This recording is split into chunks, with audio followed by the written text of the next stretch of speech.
Hi but is Naveen voice ஒவ்வொரு புதுசாக சேனலில் பார்க்குறவங்க சப்ஸ்கிரைப் பண்ணிக்கோங்க. பிடிச்சிருந்தால் லைக் பண்ணி உங்கள் ஃப்ரெண்ட்ஸ் அண்ட் ஃபேமிலி மெம்பருக்கு ஷேர் பண்ணுங்கள். மறக்காமல் கமெண்ட் செக்ஷனில் கமெண்ட் பண்ணுங்கள். ஹிஸ்டாரிக்கல் லவ் ஸ்டோரியோட 3rd எபிசோட் தான் பார்க்க போகிறோம். நைட்டு மாயா குடிச்சிட்டு காட்டு பக்கம் தனியாக நடந்து வந்துட்டுருப்பான். ஏன்னா அவங்க அப்பா அந்த புக்கை வந்து யூஸ் பண்ணுறதுக்காக மறைச்சி வச்சுருந்துருப்பார்ல, அதனால தான் இவ்வளோ பெரிய பிரச்சனையும் நடந்திருக்கும். அதெல்லாம் நினச்சி பார்த்து ஃபீல் பண்ணி குடிச்சிட்டே நடந்து வந்துட்டுருப்பான். யுவான் இவ்வளோ பின்னாடியே ஃபாலோ பண்ணி வந்துட்டுருப்பான். அப்பன்னு பார்த்து லீ அங்கே வந்து யுவான்கிட்ட ரிப்போர்ட் பண்ணுவான். சார், லியா இருக்கிற பக்கம் யாரோ 2 பேர்த்த மண்ணுக்குள்ளே போட்டு புதைச்சி வச்சுருக்காங்களா சார் அப்படின்னு லீ சொல்வான். லீ சொன்னதை கேட்கவும் யுவான் அங்கேருந்து வேகமாக கிளம்பிடுவான். இந்த சைட் மாயா அவங்க அம்மாவோட கல்லறைக்கு வந்திருப்பா. ரொம்ப ஃபீல் பண்ணி கீழே விழுந்து வணங்கிட்டு இருப்பாளா. அப்பான்னு பார்த்து சீக்கிரட்டாக ஒரு டனல் மாதிரி ஓப்பன் ஆகும். அதுக்குள்ளே வந்து தன்யான் புத்தகம் வந்து இருக்கும். அதை எடுத்து பார்த்து மாயா சந்தோஷப்படுறதுக்கு முன்னாடியே அங்கே மாஸ்டரும் அவரோடு சேர்ந்து நிறைய ஆட்களும் வந்துடுவாங்க. ஆமாம், நீ என்ன இங்கே பண்ணுறோம், அந்த புக் எப்படி உன் கையில் வந்துச்சு அப்படின்னு மாஸ்டர் கேட்பாரு. நான் ஒன்றும் இந்த புக்கை திருடணுங்கிற நோக்கத்தோடு ஒன்றும் வர கிடையாது. ஆமாம், நீங்கள் என்ன இங்கே சடனாக வந்திருக்கீங்க, உங்களை பார்த்து தான் எனக்கு கொஞ்சம் பயமாக இருக்குது அப்படின்னு மாயா கேட்பான். சரி, இந்த புக்கு யாருக்கு சொந்தம் அப்படிங்கிறத ஒரு காம்படிஷன் வச்சு தேர்ந்தெடுத்துக்கலாம். யார் அந்த காம்படிஷனில் வின் பண்ணுறாங்களோ அவங்க தான் அந்த மார்ஷியல் ஆர்ட் உலகத்தையே வந்து வழிநடத்தக்கூடிய திறமை வந்தவங்களாம் வச்சுக்கலாம் அப்படின்னு மாஸ்டர் சொல்லுவார். இந்த சைடு யுவான் லியாவை தேடிட்டே வந்துட்டுருப்பான். வந்துட்டுருக்க வழியில் பார்த்தா பீச்லி ஒரு கலரை முன்னாடி நின்று அழுதுகிட்டு இருப்பான். இதை பார்த்தோன்னே யுவான் பீச்லி கிட்டே போய் ரொம்ப கோவமாக, எங்கடா லியா, என்னடா பண்ணி உன்னால் உருப்படியாக அவளை கொஞ்சம் கூட பார்த்துக்க முடியாதடா அப்படின்னு அவன் மேலே கோவப்பட்டு இருப்பான். அப்புறம் எல்லாம் என்னால் தான் அவளை பார்த்துக்கூடாமல் பிடிச்சி எல்லாமே ஏன் தப்பு தான் அப்படின்னு ஃபீல் பண்ணி அழுதுட்டு இருப்பான். அப்பன்னு பார்த்து லியா அங்கே வருவா. லியா யுவானை டீஸ் பண்ணுறதுக்காக தான் இந்த மாதிரி செஞ்சுருப்பா. ஆனால் யுவான் லியா உண்மையிலே இறந்துட்டா அப்படிங்கிற மாதிரி நினச்சி ஃபீல் பண்ணி அழுதுட்டு இருப்பானா. லியா பார்த்தோன்னே லியா வந்து ஹக் பண்ணிக்குவான். ரொம்ப ஃபீல் பண்ணி அழுதுட்டு இருப்பாங்க. அப்பன்னு பார்த்து சடனாக 2 பேரும் ஒரு ட்ராப்குள்ளே வந்து விழுந்துருவாங்க. பீச்லி தான் இந்த ட்ராப்பை செட்டப் பண்ணி வச்சுருப்பான். அந்த கிளிக்குள்ளே விழுந்தனால யுவானோட ட்ரெஸ் ஃபுல்லாக டஸ்ட் ஆயிரும். ஆனால் இவ்வளோ நடந்து யுவான் எந்தவித கோவம் படாமல் அமைதியாக இருப்பானா. யுவானுக்கும் லியாவுக்கும் இடையில இருக்கக்கூடிய பாண்ட் வந்து நல்லா ஸ்ட்ராங்காக ஆரம்பிச்சிடும். எனக்கு ரொம்ப நல்லாவே தெரியும், நான் எவ்வளோ பெரிய ஆபத்தில் இருந்தாலும் நீ என்னை காப்பாற்ற வருவேன்னு சொல்லிட்டு லியா ரொம்ப சந்தோஷப்பட்டுட்டு இருப்பா. அடுத்த நாள் கிவனில் பெய்ஜிங்லேருந்து வந்திருக்க அந்த குரூப்புக்கெல்லாம் வந்து வெல்கம் பார்ட்டி கொடுக்கறதுக்காக மாயா ரெடி பண்ணியிருப்பான். அங்கே பீச்லேயும் இருப்பான். பீச்லி மாயாவை நேருக்கு நேர் பார்க்க வெக்கப்பட்டுட்டு மாயாவை பார்க்காம அப்படியே தலை குனிஞ்சிக்கிட்டே இருப்பான்.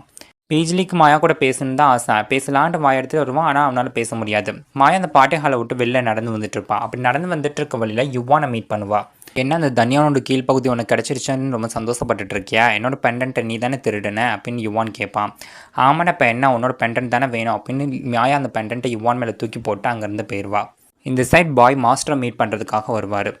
ஏன் சார், அந்த பீச்லி பையனை போய் மாஸ்டருக்காக சூஸ் பண்ணியிருக்கீங்க, அவனை சரிப்பட்டு வர மாட்டான் சார் அப்படின்னு பாய் சொல்வார். என்னை பொறுத்த வரைக்கும் பீச்லி வந்து ரொம்ப நேர்மையாக இருக்கக்கூடியவன், நாணயமாக இருப்பான். அவனை ஒரு பகடக்காயாக தான் நம்ம யூஸ் பண்ண போகிறோம். இப்போதைக்கு அவனோட கண்டிஷன் வச்சு பார்க்கும்போது அவன் மார்ஷியல் ஆர்ட்டில் ஃபோக்கஸ் பண்ணுற மாதிரி எதுவும் தெரியல. அப்புறம் நாதன், மாயா, பீச்லி இவங்க 3 பேருக்கு இடையில் என்ன கனெக்ஷன் இருக்குங்கிறத கண்டுபிடிக்க முடியல. மாயா எந்த நேரம் எப்படி ரியாக்ட் பண்ணுவாங்க கூட தெரிய மாட்டேங்குது. பாய், நீ என்ன பண்ணுற, பீச்லி மேலே ஒரு கண்ணு வச்சுக்கோ அப்படின்னு மாஸ்டர் பேசிகிட்டு இருப்பார். இந்த சைடு யுவான் லியாக்காக நிறைய ஸ்நாக்ஸ் எல்லாம் வாங்கிட்டு வந்திருப்பானா. சரி, நான் இவ்வளோ பண்ணியிருக்கேனே, எனக்கு பதிலுக்கு ஏதாவது நீ பண்ண வேணாமா, அதனால் எனக்கு ஒரு கிஸ் கொடு அப்படின்னு இவன் கேட்பான். உனக்கு எல்லாமே இப்போ லாட்டாகவே இருக்கும், இப்போ மாயாவோட நேரம் எப்படி இருக்குது அப்படின்னு லியா கேட்பா. இப்போ அவளுக்கு என்ன, இப்போ அவள் தான் கிவனோட லீடராக இருக்கா. அது மட்டும் இல்லாமல் தன்யானோட கீழ்ப்பகுதியும் அவளுக்கு கிடச்சிருச்சு. அதனால் அவளுக்கு எந்தவித பிரச்சனையும் கிடையாது. கூடிய சீக்கிரமே அந்த ஷியோசுவை நம்ம கைப்பற்றிடுவோம் அப்படின்னு யுவான் சொல்வான். இதை கேட்டோன்னு லியா, எனக்கு தெரியும் யுவான், எது பண்ணாலும் கரெக்டாக தான் பண்ணுவேன்னு, இப்படியே போயிட்டு இருந்தால் கூடிய சீக்கிரமே நம்ம கோட்டையை கைப்பற்றிடலாம் அப்படின்னு லியா சொல்வா. லியா சொன்னது கேட்டதை யுவான் கேட்பான். ஆமாம், இவ்வளோ பேசுகிறியே, நீ ஏதாவது ஐடியா வச்சிருக்கேன் என்னன்னு சொல்லி பார்க்கலாம் அப்படின்னு. நாம எல்லாம் சேர்ந்து ஒரு டீமை வந்து ஜாயின் பண்ணணும், அந்த டீம் வச்சு தான் எல்லாத்தையும் நடத்து காட்டணும் அப்படின்னு லியா சொல்வா. அதெல்லாம் இருக்கட்டும், இந்த மார்ஷியல் ஆர்ட் உலகத்தை காப்பாற்றணும் அப்படின்னா நல்லா திறமையானவங்க தான் ஒன்று சேர்ந்து காப்பாற்ற முடியும். அப்படி ஒருத்தர் கூட மட்டும் தான் நான் சேர்ந்து காப்பாற்றுவேன் அப்படின்னு யுவான் சொல்வான். யுவான் சொன்னதை கேட்கவும் லியாவுக்கு ரொம்ப சந்தோஷமாக இருக்கும். நைட்டு மாயா பீச்லேயே தனியாக தள்ளிட்டு வந்து பேசிகிட்டு இருப்பா. நீ இதுக்கு முன்னாடி என்னை நல்லா பார்த்துக்குவேன்னு சொல்லி பேசிகிட்டு இருந்த, ஆனால் இப்போ நான் தான் மாயான்னு உனக்கு தெரிஞ்சதுக்கப்புறம் ஏன் என்னை கண்டுக்கவே மாட்டேங்கிறேன், நீ அந்த சியோசுவை படிச்சிருக்கியா அப்படின்னு கேட்டுகிட்டே இருப்பா. அப்படி பேசிகிட்டே இருக்கும்போதே மாயா பீச்லியோட சட்டையை வந்து கழட்டுவாளா. பீச்லி வந்து ரொம்ப பயந்துட்டு, ஐயோ என்னை விட்டுப்பா சாமி அப்படின்னு அங்கேருந்து ஓடி போய் பெட்டு பக்கம் உட்காந்துருவான். மாயாவுக்கு ஒரு பக்கம் சிரிப்பாக இருந்தாலும், நான் மறுபடியும் அவனை ஃபோர்ஸ் பண்ணுற மாதிரி ஒன்றும் இல்லை, ஏன் நான் பெய்ஜிங் போனதுக்கப்புறம் நீ ஒரு தடவை கூட என்னை வந்து பார்க்கவே இல்லை அப்படின்னு கேட்பா. நான் ஃப்யூச்சரில் மாஸ்டர் ஆன பின்னாடி உன்னை வந்து ப்ரொடெக்ட் பண்ணலாம், உன்னை பார்க்கலான்ட்டு இருந்தேன், அப்படி வேறு ஒன்றும் இல்லை அப்படின்னு பீச்லி சொல்வான். உன்னால் அது முடியும்னு நீ நினைக்கிறியா, நீ தான் என்னோட புருஷனாகணும்னு நான் நினைக்கிறேன் அப்படின்னு மாயா கேட்பா. பீச்லி அதெல்லாம் முடியாது அப்படின்னு மாயாவோட ஃபேஸை பார்க்க வெக்கப்பட்டுட்டு அந்த பக்கத்தை திரும்பிக்குவான். நான் கேட்டதுக்கு இன்னும் நீ பதில் சொல்லவே இல்லையே அப்படின்னு மாயா கேட்பா. நான் ஃபஸ்ட்டு இந்த காம்படிஷனில் வந்து வின் பண்ணுறேன், வின் பண்ணதுக்கப்புறமேட்டுக்கு என்னோட பதிலை சொல்கிறேன் அப்படின்னு பீச்லி சொல்வான். ஒருவேளை நீ ஃபெயில் ஆகிட்டேன்னா அதுக்கப்புறம் நீ எப்படி இந்த பிரச்சனை ஹேண்டில் பண்ணுவ அப்படின்னு மாயா கேட்பா. 2 பேர் இப்படி மாற்றி மாற்றி ஆர்கியூ பண்ணிக்கிட்டே இருப்பாங்க. இந்த சைட் லியாவும் யுவானும் வந்து ரொம்ப சந்தோஷமாக ஹக் பண்ணிகிட்டு இருப்பாங்க.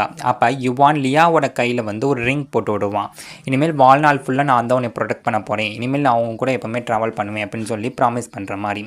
சரி இவ்வளோது நான் பண்ணியிருக்கேன், நீ பதிலுக்கு எனக்கு பே பண்ண வேணாமா, அப்பயே வா அப்படின்னு சொல்லிட்டு லியாவை அப்படியே தூக்கிட்டு ரூம்குள்ளே போயிடுவான். அடுத்த நாள் காலையில் லியா கண்ணை திறந்து பார்க்கும்போது பக்கத்தில் தான் யுவான் இருப்பான். யுவான் லியாவை தனியாக ஒரு அமைதியான இடத்துக்கு வந்து கூட்டிகிட்டு போவான். இதுதான் யுவானோட பழைய வீடு. பிரச்சனையெல்லாம் நடக்கிறதுக்கு முன்னாடி இந்த இடத்துல தான் அவங்க ஃபேமிலி வந்து வாழ்ந்துட்டு இருந்தாங்களாம். அவங்க அப்பாவை பார்த்து யுவான் லியா கிட்ட சொல்லுவான், இந்த பிளேஸில் தான் எங்கள் கிளானோட மார்ஷியல் ஆர்ட் திறமைகள்லாம் இருந்துச்சு. ஆனால் எங்கள் அம்மா எடுத்த ஒரு முடிவுனால அப்போ நிறைய திருடர்கள் வந்து ஊர் பக்கம் வந்துட்டு இருந்தாங்க. மக்களை பாதுகாக்கணும் அப்படிங்கிறதுக்காக எங்கள் அப்பா என்ன பண்ணிட்டாங்கன்னா அவங்களோட ஸ்டூடெண்ட் எல்லாத்தையும் வந்து டிஸ்மிஸ் பண்ணிட்டாங்க. ஆனால் எல்லாமே நாங்கள் நினச்ச மாதிரி நடக்கலை, பூராத்தையும் அவங்க அழிச்சிட்டாங்க. ஆனால் கொஞ்சம் தகவல்களையும் எங்கள் வீட்டில் இருந்த லெஜர்ஸ் இது எல்லாத்தையும் கொண்டு போய் சூரியன் மற்றும் நிலவின் மாளிகையில் போய் பத்திரப்படுத்தி மறைச்சி வச்சுருக்கோம் அப்படின்னு யுவான் சொல்லுவான். யுவான் சொன்னதெல்லாம் கேட்கவும் லியாவுக்கு வந்து கோபம் வந்துடும். எவ்வளோ தைரியம் இருந்தால் அந்த திருட்டு பசங்க வந்து இந்த புக்கை வந்து திருட்டு போயிருப்பாங்க. என்ன ஆனாலும் சரி யுவான், நீயும் நான் 2 பேர் சேர்ந்து அந்த புத்தகத்தை தேடி கண்டுபிடிச்சி மீட் எடுக்கிறோம். அது தீயவங்க கைக்கு வந்து போக விடாமல் தடுக்கிறோம். அது மட்டும் இல்லாமல் அது யார் கண்ணுக்கு தெரியாமல் மறைச்சி வச்சு அந்த ஃப்யூச்சர் ஜென்ரேஷனுக்கு வந்து பயனுள்ளதாக மாற்றுறோம் அப்படின்னு லியா சொல்வாள். லியா சொல்ல தான் கேட்க ஒரு பக்கம் வந்து யுவானுக்கு சிரிப்பாக இருக்கும். இருந்தாலும் லியாவாலேயும் முடியும் அப்படிங்கிறது மாதிரி யுவானுக்கு வந்து தோணும்.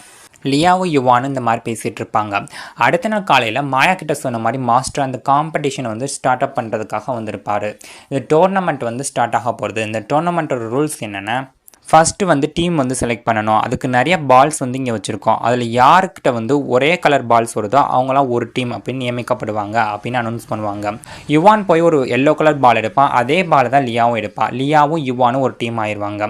அதே மாதிரி தான் மாயா வந்து க்ரீன் கலரில் ஒரு பால் எடுப்பாள். பீச்லேயும் அதே மாதிரி க்ரீன் கலரில் ஒரு பால் எடுப்பான். இவங்க 2 பேரும் ஒரு டீம் ஆயிடுவாங்க. இதே மாதிரி எல்லாரும் வந்து ஒவ்வொரு டீமாக வந்து செலக்ட் ஆயிடுவாங்க. ஃபஸ்ட் ரவுண்ட் என்னென்னா இவங்க எல்லாத்தையும் ஒரு க்ளோஸ்டு ரூம்குள்ளே வந்து போட்டு அடைச்சிடுவாங்க. அங்கே இருக்கக்கூடிய க்ளூ அல்லது பஸ்ஸில் வந்து சால்வ் பண்ணால் மட்டும்தான் ஆனால் தான் அந்த ரூமை விட்டு வெளில வரணும். கரெக்டாக 3 ஊதுபத்தி எரிஞ்சு முடிகிற வரைக்கும் தான் உங்களுக்கு டைம். அந்த 3 ஊதுபத்தி எரிஞ்சு முடிஞ்சதுக்கப்புறம் முரசு ஒலிக்கும். அப்படி அந்த 3 ஊதுபத்தி எரிஞ்சு முடிஞ்சும் ஒருத்தவங்க வெளியே வராமல் இருந்தாங்கன்னா அவங்க வந்து ஃபெயில் ஆகிட்டாங்க அப்படின்னு அனௌன்ஸ் பண்ணியிருப்பாங்க. இப்போ ரூம்குள்ளே வந்து லியாவும் யுவானும் வந்து நடந்து வந்துட்டு அப்போ யுவான் நம்பர்ஸ் பற்றியே நினச்சிட்டு இருப்பான். லியா அங்கே சீலிங்கில் தொங்கிட்டு இருக்கக்கூடிய விளக்குகளையே பார்வையிட்டு இருப்பாள். யுவானுக்கு யாரோ வெளியிலேருந்து இவங்க 2 பேர்த்தையும் நோட் பண்ணுற மாதிரி ஃபீல் ஆகும். அதனால் இவங்க 2 பேர் நல்லா பேசிகிட்டு இருந்தவங்க திடீர்னு பேச்சை மாற்றிடுவாங்க. பேசாமல் நம்ம 2 பேர் டிவைஸ் பண்ணிக்கலாண்டி அப்படின்னு யுவான் சொல்லுவான்.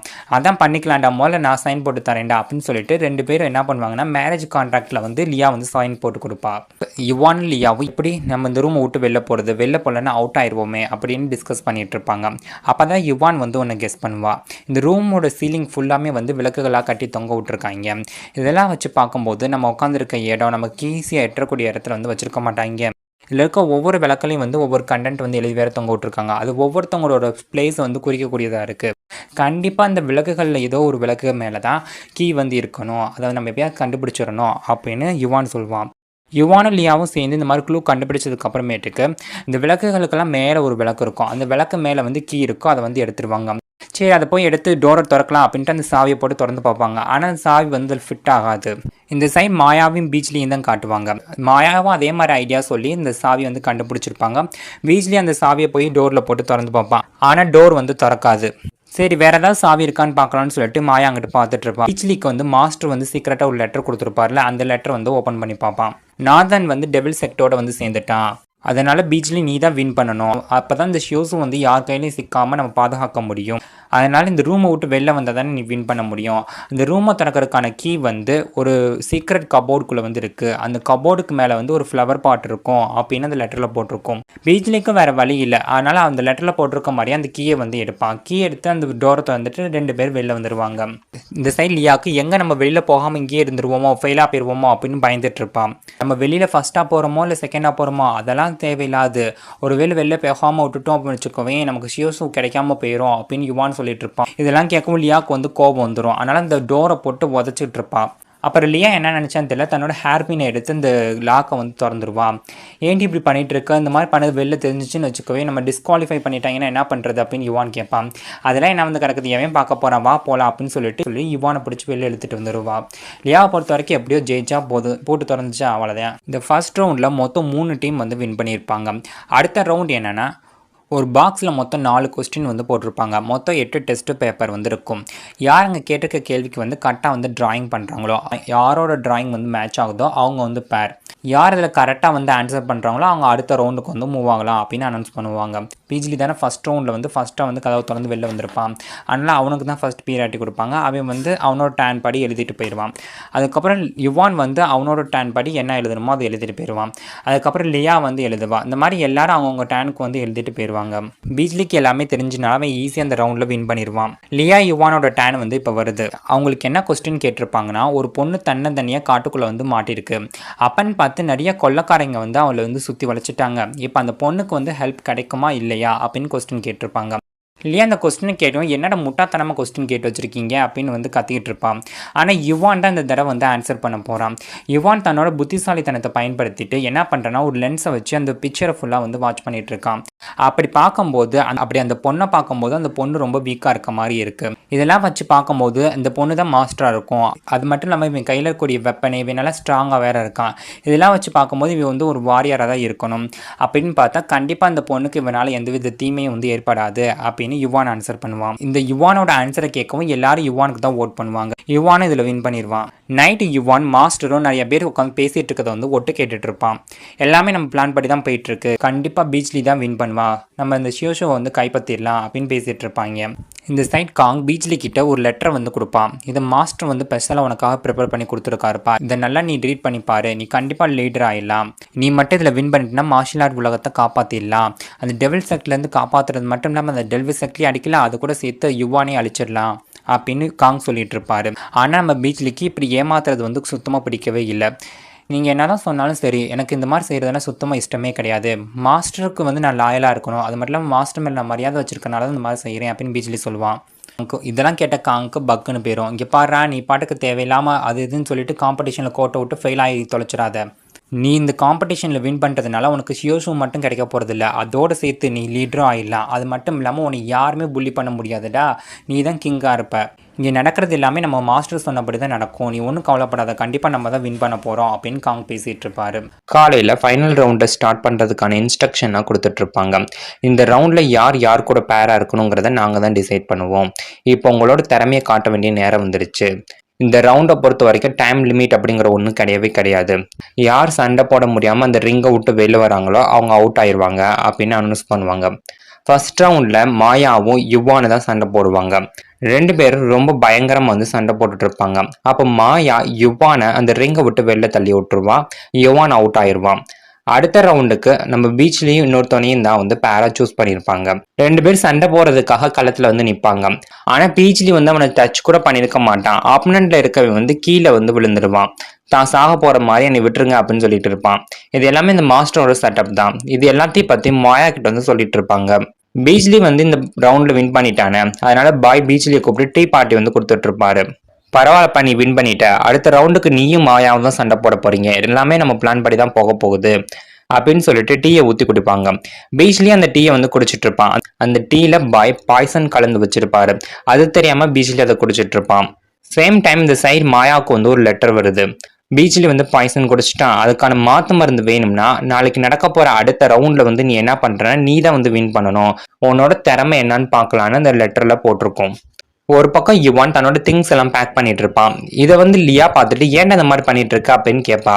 நடந்த எல்லாத்தையும் நீ பார்த்தல, என்னால் மாயா கூட சண்டை போட்டு அவளை வந்து வின் பண்ண முடியாது. கண்டிப்பாக நான் தோக்க தான் போகிறேன். அதுக்கப்புறம் நான் எதுக்கு இங்கே இருந்துட்டு நான் இங்கேருந்து போகலான்னு முடிவு பண்ணியிருக்கேன். ஹாசினி, நீ என்ன பண்ணுற? லியாவை நல்லா பத்திரமா பார்த்துக்கோ. என்னோட வேலையை நான் உங்ககிட்ட ஒப்படைச்சிட்டு போகிறேன்னு சொல்லிட்டு யுவான் அங்கேருந்து கிளம்பி போயிடுவான். அடுத்த நாள் எதிர்பார்த்த மாதிரியே மாயாவும் பீச்லேயும் சண்டை போகிறதுக்காக செலக்ட் பண்ணியிருப்பாங்க. களத்தில் வந்து நின்றுட்டு இருப்பாங்க. பீச்லேயும் மாயாவும் வந்து மாற்றி சண்டை போட்டுட்டு இருப்பாங்க. அந்த பாய்சன் பீச்லியோட உடம்பு முழுக்க வந்து ஸ்ப்ரெட் ஆகிருக்கும். அதனால மாயா வந்து அவன் கூட சண்டை போடாமல் அப்படின்னு நின்றுட்டு இருப்பாளா. ஆனால் பீச்லிக்கு வந்து புரியாது மாயா ஏன் இந்த மாதிரி சண்டை போடாமல் நின்றுட்டு இருக்கா அப்படின்ட்டு. அப்பன்னு பார்த்து பிளாக்ல ட்ரெஸ் போட்டு மாஸ்க் போட்டிருக்க ஒருத்தவே அங்கே வருவான். அது வேற யாருமே இல்லை, நம்ம யுவான் தான் வந்து மாஸ்க் போட்டு வந்திருப்பான்.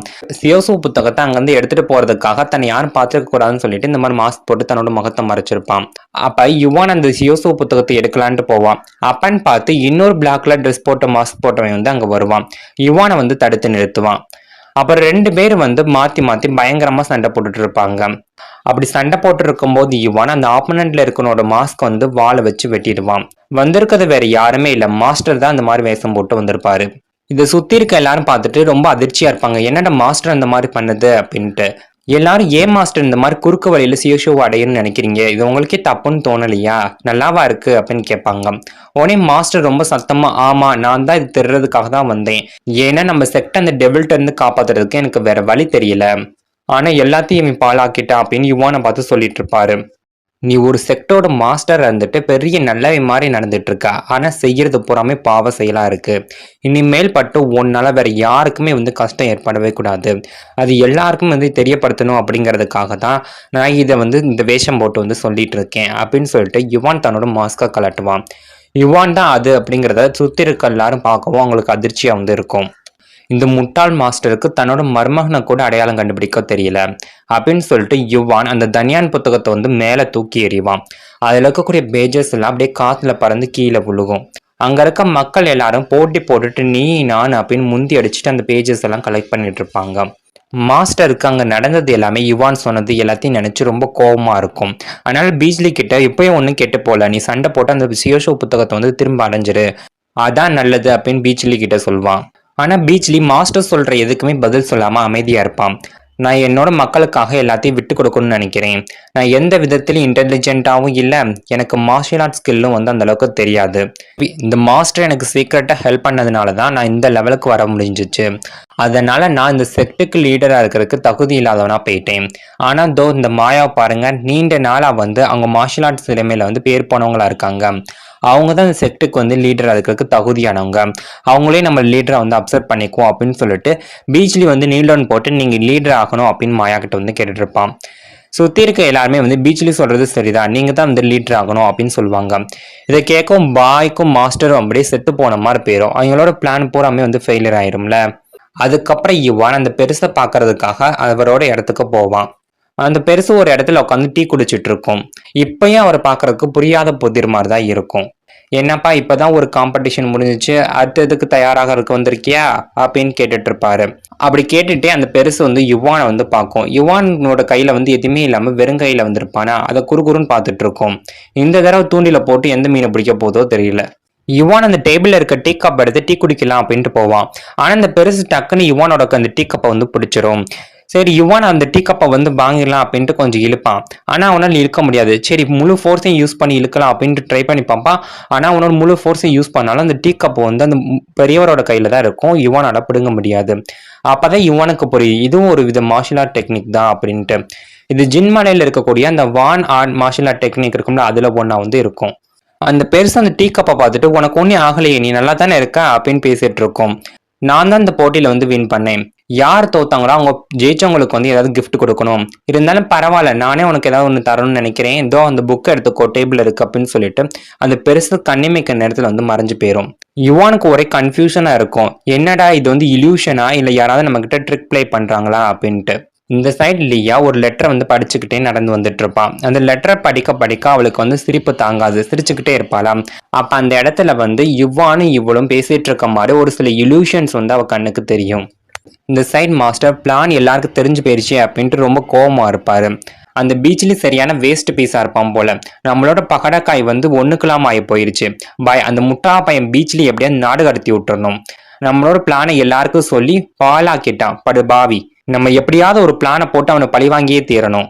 எத்தனையோ தடவை நான் ட்ரை பண்ணி பார்த்துட்டேன். ஏன் முன்னாடி கூட அந்த சாயை கொண்டு அந்த பழி லியா மேல போட்டுட்டு இருந்தேன். ஆனா அங்க மாயா மட்டும் வராம இருந்திருந்தா அப்படின்னா அப்பயே நம்மளோட பிளான் எல்லாம் சக்சஸ் ஆயிருக்கும். என்ன பண்ணி துறையிறது எல்லாம் நம்ம வீதி அப்படின்னு புலம்பிட்டு இருப்பாரு. அந்த பீச்ல யுவானை தான் மாஸ்டர் வந்து தேர்ந்தெடுத்திருக்கான். நானே அதை கண்ணால பார்த்தேன். ஆனா அந்த பையன் இந்த மாதிரி செய்வான் நான் கொஞ்சம் கூட எதிர்பார்க்கவே இல்லை சார் அப்படின்னு பாய் பேசிட்டு இருப்பாரு. இந்த சைட்லி நீங்க இப்படி பண்ணுவீங்க நான் கொஞ்சம் கூட எதிர்பார்க்கவே இல்லை சார். 20 வருஷமா அந்த ஷியோஸுக்காக தான் நம்ம வெயிட் பண்ணிட்டு இருக்கோம். ஆனா நீங்க இப்படி விட்டுட்டு வருவீங்க நான் கொஞ்சம் கூட எதிர்பார்க்கவே இல்லை அப்படின்னு கேட்பான். அது வேற ஒண்ணும் இல்ல, அந்த கிவனை சேர்ந்த மாயாவோட அப்பா வந்து இன்னும் உயிரோட தான் இருக்கான். அவன் தான் யாரு அப்படிங்கறது அவனுக்கே தெரியாத அளவுக்கு பைத்தியமாயிருக்கான். மெமரி லாஸ் ஆயிருச்சு அவனுக்கு. அவன் செஞ்ச பாவத்துக்கான தண்டனையை வந்து அவன் அனுபவிச்சுக்கிட்டு இருக்கான். 20 வருஷமா வந்து நம்ம அந்த பழியை தீக்கணுங்கிறதுக்காக வந்து அழிஞ்சிட்டு இருக்கோம். இப்போ அந்த சியோசோ புத்தகம் என் கையில கிடைச்சு வந்து அதை இழந்துட்டோம். மறுபடியும் அந்த புக் வந்து நமக்கு கிடைக்க போறதில்ல. அப்புறம் நான் என்ன நினைச்சேன்னா அப்படின்னு யுவான் வந்து பேசிட்டு இருப்பான். அப்படி பேசிட்டு இருக்கும்போது யுவான் மயக்கம் போட்டு கீழே விழுந்துருவான். இந்த சைட் காங் பீச்லி பாக்குறதுக்காக வருவான். இப்பதான் பீச்லிக்கு வந்து மாஸ்டர் பதவி வந்து பிடிங்கிட்டாங்களா, வெறும் பையனா தானே இருக்கான், அதனால நீ வெறும் பையன்டா அப்படின்னு சொல்லிட்டு பீச்லி வந்து ரொம்ப கிண்டல் பண்ணிட்டு இருப்பான். அப்பன்னு பார்த்து மாயா அங்க வருவா. இப்ப மாயா தான் அந்த செக்டோட நியூ மாஸ்டர் வந்து இருக்கா. மாயா பார்த்தோன்னே மேடம் என்னை மன்னிச்சிடுங்க மேடம் அப்படின்னு காங் தரையில உருண்டு பரண்டு அங்கிருந்து ஓடி போயிருவியான். மாயா பீச்லி செக் பண்ணி பார்க்கும்போது தான் தெரியுது பீச்லி உடம்புல வந்து பாய்சன் எதுவுமே இல்லைன்னு. அந்த பாயும் மாஸ்டரும் சேர்ந்துக்கிட்டு இவளை வந்து ஏமாத்திருக்காங்க அப்படிங்கறத தெரிஞ்சுக்குவா. பீச்லி பார்க்கும்போது ரொம்ப அப்செட்டா இருப்பானா. இதை பார்த்தோன்னே மாயா பீச்லியோட கையை பிடிச்சி இழுத்து வெளில கூட்டு வந்து பேசிட்டு இருப்பா. உன்னால மாஸ்டர் ஆக முடியாதுதான், ஆனா உன்னால மாஸ்டரோட ஹஸ்பண்ட் ஆக முடியும், என்ன சொல்ற அப்படின்னு மாயா கேட்பா. பீச்லி மாயா சொன்னது கேட்டு வெக்கப்பட்டு பதிலே பேசாம இருப்பான். நீ என்னடா ஒரு பதிலும் பேச மாட்டேங்கிற அப்படின்னு மாயா கோவப்பட்டுட்டு பீச்லியோட கையை பிடிச்சு இழுத்துட்டு வடக்குவனுக்கு போலாம் அப்படின்னு சொல்லி இழுத்துட்டு போவா. போயிட்டு இருக்க வழியில பீச்லி வந்து புது பொண்ணு மாதிரி வெக்கப்பட்டுட்டே இருப்பான். என்னமோ மாயா அவனை உயிரோடு முழுங்கிற மாதிரி. அப்படியே வெக்கத்துல பீச்லியோட கண்ணம்ல செவந்து போயிருக்குமா. என்னடா வெக்கமா, அது எல்லாத்தையும் விடு, ஃபர்ஸ்ட் அந்த படுபாவி துரோகி அந்த யுவான் எங்க போயிருக்கான் அப்படிங்கறதுல கண்டுபிடிக்கணும். அவன் நம்மளுக்கே வந்து ஏமாத்திருக்கான், உனக்கு அவன் எங்க இருக்கான்னு தெரியுமா அப்படின்னு கேட்பா. எனக்கு அவங்க எங்க இருக்காங்கன்னு தெரியாது, ஆனா மாஸ்டர் வந்து கெட்டவர் ஒன்றும் கிடையாது. மக்கள் எல்லாரும் அவர் வந்து டெவில்னு வந்து கூப்பிடுவாங்க. அதுக்காக அவர் யாருமே வந்து காயப்படுத்தினதே கிடையாது. எனக்கு தெரிஞ்ச வந்து அவர் ரொம்ப நல்லவர் தான். அந்த சியோசுவோ புத்தகத்தை வந்து அவர் வச்சுக்கிறதுக்கான தேவை என்ன இருக்கு, அதெல்லாம் எதுவும் இல்லைல்ல அப்படின்னு பீச்லி சொல்வான். அதெல்லாம் சரிதான்டா, இப்ப நான் கிவனோட லீடராகவும் இருக்கேன், இந்த செக்டரோட லீடராகவும் மாறிட்டேன், அதனால என்னோட சுய விருப்பத்துக்காக எதுவுமே செய்ய முடியாது அப்படின்னு மாயா பேசிட்டு இருப்பா. இந்த சைடு லியா கோமால இருக்க யுவானை வந்து ராத்திரி பகல்னு பார்க்காம நல்லா பாத்துக்குவா. அவன் சீக்கிரம் குணமாகறதுக்கு என்னென்ன பண்ண முடியுமோ அதெல்லாம் செஞ்சுட்டு இருப்பா. இந்த சைட் மாயா கிவனுக்கு போயிட்டு இருப்பாங்களா. அப்படி போயிட்டு இருக்கவங்க பீச்லியோட மீனவ கிராமத்துக்கு வருவாங்க. அங்க பீச்லி தன்னோட அப்பாவை மாயாவுக்கு வருங்கால மாமனார் இவர் தான் அப்படின்னு இன்ட்ரோ பண்ணி வைப்பான். அப்ப யாருமே எதிர்பார்க்காத ஒண்ணு நடக்குது. அங்க மாயாவோட அப்பா வந்து இருப்பாரு. இதை பார்த்தோன்னே மாயாவுக்கு வந்து ரொம்ப சந்தோஷமா இருக்கும். உடனே ஓடி போய் அவங்க அப்பா வந்து ஹக் பண்ணிக்குவா. ஆனா மாயாவோட அப்பாவுக்கு மாயா யாரு அப்படிங்கறதே தெரியாத அளவுக்கு இருக்கும். அவர் எல்லாத்தையும் மறந்திருப்பாரு. அவர் மாயா யாரு என்ன அப்படிங்கிற எல்லாத்த பத்தியும் மறந்திருப்பாரு. மாயாக்கு அதெல்லாம் பார்க்கவும் ஆனந்த கண்ணீர் இருந்தாலும் ஒரு பக்கம் அவங்க அப்பா இப்படி இருக்காரு அப்படிங்கிற வருத்தமும் இருக்கும். அப்படியே கொஞ்ச நாள் போகுது. அப்புறம் ஒரு வழியா கோமால இருந்து யுவான் வந்து கண் விழிச்சிருவான். லியா அங்கேயே படுத்து தூங்கிட்டு இருப்பாளா. இதை பார்த்துட்டு யுவான் அப்படியே நடந்து வந்துட்டு இருப்பான். அப்ப டேபிள் அந்த பெருசு கொடுத்த புக் இருக்கும், அதை எடுத்து யுவான் ரீட் பண்ணிட்டு இருப்பான். அப்ப லியாவோட உண்மையான கதையை பத்தி தெரிஞ்சுக்கிறான். லியா வந்து சின்ன வயசா இருக்கும்போது ரொம்ப சுட்டித்தனம் பண்ணிட்டு இருப்பா. அந்த மன்சூர் நாட்டுல அவதான் இளவரசியா இருந்தா அப்படிங்கறதெல்லாம் தெரிஞ்சுக்கிறான். அப்படியே யுவான் அந்த புத்தகத்தோட லாஸ்ட் பக்கத்துல வந்து பார்த்துட்டு இருப்பான். அதுல பார்க்கும் போதுதான் தெரியுது நார்த் பேலஸோட ராஜாவா மார்ஷல் ஆர்ட்ஸோட லீடரான மாயா வந்து கத்தியால குத்தி கொன்றுவாங்க. இதுதான் இந்த கதையோட முடிவா இருக்க போகுது. அது மட்டும் இல்லாம அந்த டெவில் வந்து இறந்துருவானா. அவ இறந்ததுக்கு அப்புறம் லியா அவளோட உண்மையான உலகத்துக்கு வந்து போயிருவா. அப்படிங்கிற எல்லா விஷயத்தையுமே வந்து யுவான் அந்த புத்தகத்தோட லாஸ்ட் பேஜ்ல இருந்து தெரிஞ்சுக்குவான். இதெல்லாம் பார்த்துட்டு யுவானுக்கு வந்து மனசு தாங்காது. உடனே என்ன பண்ணுவான்னா அந்த புத்தகத்துல இருக்கக்கூடிய லாஸ்ட் பேஜை வந்து கிழிச்சு எரிஞ்சிருவான். இந்த சைட் மாயாவுக்கு ஏன் 10 வருஷமா தன்னோட அப்பா லெட்டர் அனுப்பல அப்படிங்கறத பத்தி தெரிஞ்சுக்கிறான். அதை நினைச்சு ஒரே கன்ஃபியூஷனா வந்து இருப்பாளா. அது வேற ஒண்ணும் இல்லம்மா, உன்னோட அப்பாவுக்கு இல்யூஷன் எது ரியல் எது அப்படிங்கறது தெரியாம ரொம்ப கன்ஃபியூஷனா வந்து இருக்காரு. அவர் ஏன் இப்ப இருக்காங்கிறதுக்கு காரணம் வந்து தெரியாம இருக்குமா அப்படின்னு பீச்லியோட அப்பா வந்து சொல்லிட்டு இருப்பாரு. மாயாக்கு நடந்த எல்லா உண்மையும் தெரிஞ்சதுக்கு அப்புறம் அவளால எமோஷனை வந்து கண்ட்ரோல் பண்ண முடியாது. உடனே பீச்லிக்கு போய் ஹக் பண்ணிட்டு ரொம்ப அழுதுட்டு இருப்பா. 2 பேர் பேசிக்கிட்டே நடந்து வருவாங்களா. அப்ப மாயா பீச்லி கிட்ட கேட்பா, எனக்கு உங்ககிட்ட வந்து ஒரு ஹெல்ப் கேட்கணும், நீ அதை செய்வியா அப்படின்ட்டு. மாயா என்ன கேட்க வரா அப்படிங்கறத வந்து இவனே முன்கூட்டியே தெரிஞ்சுக்கிட்டு மாயா மனசுல இருக்கதை அப்படியே சொல்வான். உன்னோட அப்பாவுக்கு இங்க இருக்கிறது வந்து பிடிச்சிருக்கு, ஆனா இப்போதைக்கு உன்னால வந்து இங்க இருக்க முடியாது, நீ வெளியில போக வேண்டிய சூழ்நிலை வந்து இருக்குது, நீ ஒன்னும் கவலைப்படாத, உனக்காக உன்னையும் சரி உங்க அப்பாவும் சரி நான் ரொம்ப சந்தோஷமா பாத்துக்குவேன், நீ வந்து கவலைப்படாம இரு அப்படின்னு சொல்வான். இதை கேட்கவும் மாயாவுக்கு வந்து ரொம்ப சந்தோஷமா இருக்கும். கூடிய சீக்கிரமே நான் என்னோட வேலை எல்லாத்தையும் முடிச்சுட்டு வந்துட்டு உன்னையும் என் கூட கூட்டிட்டு போயிருவேன் அப்படின்னு சொல்லிட்டு 2 பேரும் டீல் பேசிட்டு இருப்பாங்க. இந்த சைடு லியா யுவான் மறுபடியும் கோமான்ல இருந்து கண்ணு விழிச்சிட்டான் அப்படிங்கறத தெரிஞ்சு ரொம்ப சந்தோஷப்பட்டுட்டு இருப்பான். இங்கிட்டு அங்கிட்டும் போயிட்டு இருப்பான். ஒரு வழியா யுவானை பார்த்து அவனை போய் ஹக் பண்ணிட்டு தன்னோட ஃபீலிங்ஸ் வந்து தெரிவிச்சிட்டு இருப்பான். நான் உன்னை எவ்வளவு மிஸ் பண்ணிட்டு இருந்தேன் தெரியுமாடா அப்படின்னு சொல்லுவான். நான் இனிமேல் நார்த் பேலஸோட ராஜாவாகவும் இருக்க போறது இல்ல, அந்த டெவிலாவும் இருக்க போறது இல்ல, எல்லாத்தையுமே விட்டுட்டு தனியா ஒரு அமைதியான வாழ்க்கையை வந்து வாழ போறேன். ஆனா என்ன, நான் அந்த மாதிரி என்னோட பதவியை விட்டுட்டு வந்துட்டேன் அப்படின்னா என்கிட்ட பவர் இருக்காது, பதவி இருக்காது, அதனால உன்னை வந்து சந்தோஷமான ஒரு வாழ்க்கையில வந்து என்னால வச்சிருக்க முடியாதே அப்படின்னு யுவான் சொல்வான். எனக்கு தான் ஸ்பைசஸ் பத்தி ரொம்ப நல்ல நாலேஜ் இருக்குல்ல. ஆனா நான் ஒரு ரெஸ்டாரண்ட் வந்து ஸ்டார்ட் பண்றேன். என்கிட்ட இருந்து பணம் வரும். உனக்கு தான் மார்ஷியல் ஆர்ட்ஸ் கலை தான் நல்லாவே தெரியுமே. நீ என்னைய பார்த்துக்கோ. 2 பேரும் சேர்ந்து நீ சொன்ன மாரி அமைதியான ஒரு வாழ்க்கைய வாழலாம். என்ன சொல்ற? அப்படின்னு லியா சொல்வா. ஆனா என்ன நம்ம அமைதியான வாழ்க்கை வாழணும்னு தான் நினைக்கிறோம். நம்மளோட எதிரிகள் நம்மள அங்க தேடி வந்துட்டாங்கன்னா என்ன பண்றது? அந்த மாயா தன்னோட ஆட்கள் எல்லாத்தையும் கூப்பிட்டுட்டு நார்த் பேலஸ் எண்ணெயை அழிக்கிறதுக்காக திட்டம் தீட்டிட்டு இருப்பா. ஆனா அதுல இருந்து தப்பிக்கிறதுக்கு என்கிட்ட ஒரு ஐடியா இருக்கு. என்ன மாதிரி தோற்றத்தில் இருக்கக்கூடிய வேற ஒருத்தரோட சடலத்தை வந்து முகத்தை மட்டும் சிதைச்சிட்டு கரெக்டா அந்த நேரம் பார்த்து அந்த பேலஸ்ல கொண்டு போய் போட்டுடலாம். அப்ப அங்க வர நம்மளோட எனிமி எல்லாம் என்ன நினைப்பாங்க, நான் உண்மையிலே செத்துட்டேன் அப்படின்னு நினைச்சிட்டு போயிருவாங்க. இதனால நம்ம அவங்கள்ட்ட இருந்து எஸ்கேப் ஆயிடலாம்ல. அதுக்கப்புறம் இங்க இருந்து தூரத்துல இருக்க ஒரு வில்லேஜுக்கு போய் யாரு கண்ணனையும் படாத மாதிரி ஒரு அமைதியான வாழ்க்கையை நம்ம வாழலாம் அப்படின்னு யுவான் சொல்வான். எனக்கெல்லாம் ஓகே தான்ப்பா அப்படின்ட்டு லியா ரொம்ப சந்தோஷப்பட்டு சிரிச்சிட்டு இருப்பா. இந்த சைட் மாயா தன்னோட அப்பாவை செக் பண்றதுக்காக டாக்டர் வந்து வர சொல்லியிருப்பா. டாக்டர் மாயாவோட அப்பாவை செக் பண்ணி பார்த்துட்டு சொல்வாரு, அவரோட உடம்புல வந்து வாயு வந்து அதிகமா இருக்குமா. இந்த மாதிரி வாயு அதிகமா இருக்காதனாலே அவங்க சாக போறாங்கன்னு அர்த்தம். அதுக்காக அவர் உடனே செத்துருவான்னு சொல்ல கிடையாது. ஆனா எப்பனாலும் அவரோட மரணத்தை வந்து நம்மளால தடுக்க முடியாது. என்னால இந்த நோயை வந்து குணப்படுத்தவும் முடியாதுமா, என்னை மன்னிச்சிருங்க அப்படின்னு சொல்லிட்டு டாக்டர் அங்க இருந்து போயிருவாங்க. டாக்டர் சொன்னதெல்லாம் கேட்கவும் மாயா வந்து ரொம்ப ஃபீல் பண்ணி நின்றுட்டு இருப்பா. அப்ப பீச்லியோட அப்பா மாயா கிட்ட வந்து, நீ எதுக்கும் ஃபீல் பண்ணாதமா, உன்னோட அப்பா உயிரோட இருப்பாரு தான். ஆனா என்னைக்காவது ஒரு நாள் வந்து அவர் இறந்துருவாரு. அந்த விஷயம் நமக்கு ரொம்ப நல்லாவே தெரியும். அவர் இறந்து போனாலும் சரி, அவரோட செக்டருக்கு வந்து நீ தான் லீடரா இருக்க. அதை நினைச்சா எனக்கு கொஞ்சம் சந்தோஷமா தாம்மா இருக்கு. யாருன்னா ரொம்ப தீய வெளியில போயிட்டு இருக்காங்களோ அந்த டெவில் செக்டர் இருந்தையும் நம்மளோட மக்களை நம்மளாம காப்பாற்றணும். நீ லீடரா இருக்கனால அது உன்னோட கடமை தான். நீ இதை நினைச்சு ஃபீல் பண்ணிட்டு இருக்காதம்மா, உன் மனசை தேத்திக்கோ அப்படின்னு சொல்லி பீச்லியோட அப்பா சமாதானப்படுத்திட்டு இருப்பாரு. இந்த சைடு காங் மாஸ்டரை வந்து ரிப்போர்ட் பண்ணுவான். அந்த மாயா இருக்கிற இடம் தெரிஞ்சிருச்சு சார். அவளோட அப்பாவும் அங்கதான் இருக்காங்க. தெற்கு பகுதியில் இருக்க ஒரு சின்ன மீனவ கிராமத்துல தான் இருக்காங்க. ஆனா மாயாவோட அப்பாவுக்கு தான் யார் அப்படிங்கிறது தெரியாத அளவுக்கு ஞாபக மருந்துல இருக்காரு அப்படின்னு காங் ரிப்போர்ட் பண்ணுவான். இதெல்லாம் கேட்கவும் மாஸ்டருக்கு ரொம்ப சந்தோஷமா இருக்கும். பாய் அப்ப உடனே அந்த இடத்துக்கு போய் மாயாவையும் அவங்க அப்பனையும் போட்டு தள்ளிட்டு வந்துரு அப்படின்னு மாஸ்டர் சொல்வாரு. ஆனா பாய் மாஸ்டர் சொன்ன எதையுமே காதல வாங்கிக்காத மாதிரி இருப்பாரு. சாரி என்னால எதுவுமே செய்ய முடியாது அப்படின்னு பாய் சொல்வாரா. இது கேட்கவும் மாஸ்டருக்கு வந்து ரொம்ப கோவம் வந்துடும். இந்த சைன் மாயாவை தான் காட்டுவாங்க. மாயா கப்பன்னு பார்த்து ஒரு நியூஸ் வரும். 4 செக்டர்ல இருக்க எல்லாருமே வந்து அவங்க டீமை கூப்பிட்டுட்டு நார்த் பேலஸ் அட்டாக் பண்றதுக்காக போயிட்டு இருக்காங்க. நம்ம மட்டும் தான் போக வேண்டியது பாக்கி இருக்கு. இதெல்லாம் கேட்கவும் மாயா அங்கிருந்து போய் தான் ஆகணும். இருந்தாலும் அவங்க அப்பா வந்து இப்ப மனநிலை சரியில்லாத மாதிரி இருக்கார்ல, அவர் எப்படி தனியா விட்டுட்டு போகிறது அப்படின்ட்டு மாயா வந்து வருத்தப்பட்டுட்டு இருப்பா. மாயாவோட ஃபீலிங்ஸை புரிஞ்சுக்கிட்ட பீச்லி, யாருமா பொண்டாட்டி போயிட்டு வர வரைக்கும் நான் வெயிட் பண்ணிட்டு இருப்பேன் அப்படின்னு சொல்லிட்டு அவ போறதுக்கு தேவையான எல்லா திங்ஸையும் ரெடி பண்ணி கொடுப்பான். அப்புறம் மாயாக்கு தேவையான மேல்கோட்டை எடுத்துட்டு வந்து கொடுப்பான். இதெல்லாம் பார்க்கவும் மாயாக்கு வந்து ரொம்ப சந்தோஷமா இருக்கும். பீச்லி அப்படியே ஹக் பண்ணிக்குவா. கண்டிப்பா நான் வந்து இந்த போர்ல வெற்றி பெற்றுட்டு திரும்ப வந்து உன்னை கூட்டிட்டு போவேண்டா அப்படின்னு சொல்லிட்டு அங்கிருந்து கிளம்பி போயிருவா. ஒரு பக்கம் யுவான் தன்னோட திங்ஸ் எல்லாம் பேக் பண்ணிட்டு வெளியில வந்து, லீ ஹாசினி நீங்க 2 பேருமே வந்து இங்க இருந்து கிளம்பி போங்க, எங்கேயாவது தனியா ஒரு இடத்துல இருந்து மறைஞ்சிருங்க, நான் என்னோட வேலையெல்லாம் முடிச்சுட்டு வந்து உங்களை வந்து பாக்குறேன் அப்படின்னு பேசிட்டு இருப்பான். அப்ப லியா தன்னோட திங்ஸ் எல்லாத்தையும் பேக் பண்ணிட்டு எடுத்துட்டு வந்துட்டு, நான் ரெடியா இருக்கேன்ப்பா, வாங்க நம்ம போலாம், யுவான் வரதுக்காக நம்ம எல்லாருமே வெயிட் பண்ணிட்டு இருக்கோம், அது வரைக்கும் எல்லா வேலையும் நம்ம பாத்துக்கலாம், வாங்க போலாம் அப்படின்னு சொல்லிட்டு கிளம்பிடுவா. மாயா ஒரு வழியா கிவனுக்கு வந்துருவா. தன்னோட செக்ட் எல்லாத்தையும் தட்டிட்டு நம்ம நார்த் பேலஸை போய் அட்டாக் பண்ண போறோம், அதனால எல்லாரும் ஃபுல் ஃபோர்ஸோட இருங்க அப்படின்னு பேசிட்டு இருப்பான். இந்த சைட் மாஸ்டர் பீச்லியோட வீட்டுக்கு போவான். அங்க மாயாவோட அப்பா இருக்கிறத பார்த்துட்டு மாயாவோட அப்பாவை இந்த மாஸ்டர் வந்து விஷ் பண்ணுவான். மாயாவோட அப்பா வந்து மனநிலை சரியாத மாதிரி வந்து இருப்பார்ல.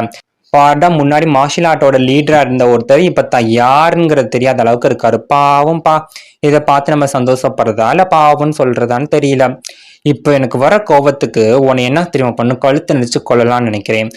இல்ல உன்னை கொன்னு எலும்பெடுத்து மாலையா போட்டுக்கணும்னு நினைக்கிறேன்டா. அப்பதான் என்னோட பரம பகை வந்து தீரும் அப்படின்னு சொல்லிட்டு மாஸ்டர் தன்னோட ஸ்வாடை எடுத்து மாயாவோட அப்பாவை குத்தலாம் அப்படின்ட்டு போவாரு. அப்பான்னு பார்த்து பீச்லி வந்து தடுத்துருவான். ஆனா பீச்லி ரொம்ப வீக்கா இருப்பான. மாஸ்டர் வந்து அவனை எத்தி உதச்சு விட்டுருவாரு. மாஸ்டரோட காலை பிடிச்சிட்டு, சார் விட்டுருங்க, நான் மாயாவோட அப்பாவை பாத்துக்கிறேன்னு சொல்லி வாக்கு கொடுத்துருக்கேன், அவர் எதுவும் பண்ணாதுங்க, என்ன வேணா பண்ணுங்க அப்படின்னு சொல்லி பேசிட்டு இருப்பான். ஆனா அந்த ஈவு இறக்க இல்லாத மாஸ்டர் கலட்ட பையன் என்ன பண்ணுவானா, நம்ம பீச்லி கத்தியால குத்திடுவான். பீச்லி உடம்புல இருந்து அப்படியே ரத்தமா வந்துட்டு இருக்கும். அப்பன்னு பார்த்து பாய் அங்க வந்து நீல் டவுன் போட்டு, சார் என்னை விட்டுருங்க, என்னை கொன்றாதீங்க அப்படின்னு சொல்லிட்டு இருப்பாரு. நான் ஒன்னும் உன்னை கொல்றதுக்காக வரலடா, அந்த மாயாவோட அப்பனை கொல்றான்னு தான் வந்துட்டு இருந்தேன், அதுக்குள்ள இப்படி ஆயிப்போச்சு, சரி அதெல்லாம் விடு, வேற ஒண்ணு இருக்குல்ல அதை போய் பாத்துக்கலாம் அப்படின்னு சொல்லிட்டு அவங்க 2 பேரும் அங்க இருந்து கிளம்பி போயிருவாங்க. பீஜ்லி வந்து ரத்த வெள்ளத்துல வந்து கிடப்பான். பீஜ்லிக்கு வந்து மாயா கிஃப்டா ஒரு கத்தி கொடுத்திருப்பால, அது எடுக்கலாம் அப்படிங்கிற மாதிரி ட்ரை பண்ணிட்டு இருப்பான். ஆனா அது அவனால எடுக்க முடியாது. அந்த நேரம் மாயா வந்து தான் விருப்பப்பட்ட ஒருத்தவங்களுக்கு தான் ஒரு பொண்ணு இந்த கத்தி கொடுப்பா அப்படின்னு சொல்லி பேசியிருப்பாள, அதெல்லாம் அவன் கண் முன்னாடி வந்துட்டு போகும். மாயாவோட வாய்ஸ் எல்லாம் அவன் காதுல கேட்டுக்கிட்டே இருக்கும். இருந்தாலும் பீச்லி அந்த கத்தியை வந்து எடுத்து வச்சுக்கிட்டா மாயாவே தான் கூட இருக்கிற மாதிரி அப்படின்னு நினைச்சுக்கிட்டு அந்த கத்தியை எடுக்க ட்ரை பண்ணுவான். ஆனா அந்த கத்தியை எடுக்கிறதுக்கு முன்னாடி அவனோட கடைசி மூச்சும் போயிரும். இந்த சைட் மாயா தன்னோட செக்டர்ல இருக்க எல்லாத்துக்கிட்டையும் நம்ம இந்த நார்த் பேலஸை போய் அட்டாக் பண்ண போறோம், அங்க இருக்க ஒருத்தரையும் விடக்கூடாது, எல்லாத்தையும் கொன்னு தாம்சம் பண்ணணும் அப்படின்னு சொல்லி பேசிட்டு இருப்பா. அப்பன்னு பார்த்து சைலண்டா இருக்குமா, என்னன்னு பார்த்தா மாஸ்டர் அங்க வருவாரு. நான் அந்த நார்த் பேலஸ் முன்னாடி வந்து ஒரு சடலத்தை பார்த்தேன், அது யுவான் மாதிரி இருக்கு, ஆனா அது வந்து யுவான் கிடையாது, யுவான் இன்னும் உயிரோட தான் இருக்கான், அவன் அந்த பேலஸ்ல தான் இருக்கான், என் கூட வந்தேன்னா அதை நான் ப்ரூவ் பண்ணி காட்டுறேன் அப்படின்னு சொல்லுவான். மாயா எந்தவித சந்தேகமும் படாம மாஸ்டர் கூட போவா. இந்த சைடு யுவான் ஆல்ரெடி நார்த் பேலஸ்ல தான் வெயிட் பண்ணிட்டு இருப்பான். என்னதான் அவன் இங்க இருந்தாலும் அவனோட மனசு ஃபுல்லா லியாவை பத்தி தான் நினைச்சுக்கிட்டு இருக்கும். லியா எந்த மேல்கோட்டை வந்து யுவான் வந்து யூஸ் பண்ணக்கூடாது அப்படின்னு சொல்லி வாதாடிட்டு இருந்தாலோ இப்ப அந்த மேல்கோட்டை தான் யுவான் வந்து போட்டிருப்பான். ஸ்டோரி படி இந்த மேல்கோட்டு போட்டிருக்கும் போது தான் டெவில் வந்து இறந்திருப்பான். அதனாலதான் லியா அந்த மேல்கோட்டை வந்து யுவான் யூஸ் பண்ணக்கூடாது அப்படின்னு சொல்லி சண்டை போட்டுட்டு இருந்திருப்பான். இப்ப அந்த மேல்கோட்டை அவன் வந்து போட்டிருக்கானே, எப்படி இருந்தாலும் இந்த ஸ்டோரியோட முடியல டெவில் வந்து சாக தான் போறான். இது இன்னும் கொஞ்ச நேரத்துல வந்து லியாக்கு வந்து தெரியதானே போகுது. ஆனா லியா இந்த மாதிரி நடக்கக்கூடாதுங்கிறதுக்காக தான் இவ்வளவு கஷ்டப்பட்டு எல்லாமே செஞ்சுட்டு இருந்தா. இப்ப கடைசியில அவன் நினைச்ச மாதிரி எதுவுமே நடக்காம யுவான் வந்து சாகிறதுக்காக முன் வந்து நிக்கிறான். இதெல்லாம் தெரியாம லியா இருப்பான். இந்த சைட் லியா யுவான் வழக்கமா ஒரு கடைக்கு போவேன்னு சொல்லிட்டு அந்த அட்ரஸ் கொடுத்துட்டு போயிருப்பான். சரி யுவான் அங்க போய் பாக்கலான்னு சொல்லிட்டு அந்த கடையோட அட்ரஸ் கண்டுபிடிச்சு அங்க வந்து யுவானை பத்தி கேட்பான் அந்த கடைக்காரர்கிட்ட. அந்த கடைக்காரர் அப்படின்னா எனக்கு யாருமே தெரியாதுமா, நீ முதல்ல வெளியில போய் இதுக்கு என் டயத்தை வேஸ்ட் பண்ணிட்டு இருக்கு அப்படின்னு சொல்லிட்டு லியாவை வெளில தள்ளி விட்டுருவாரு.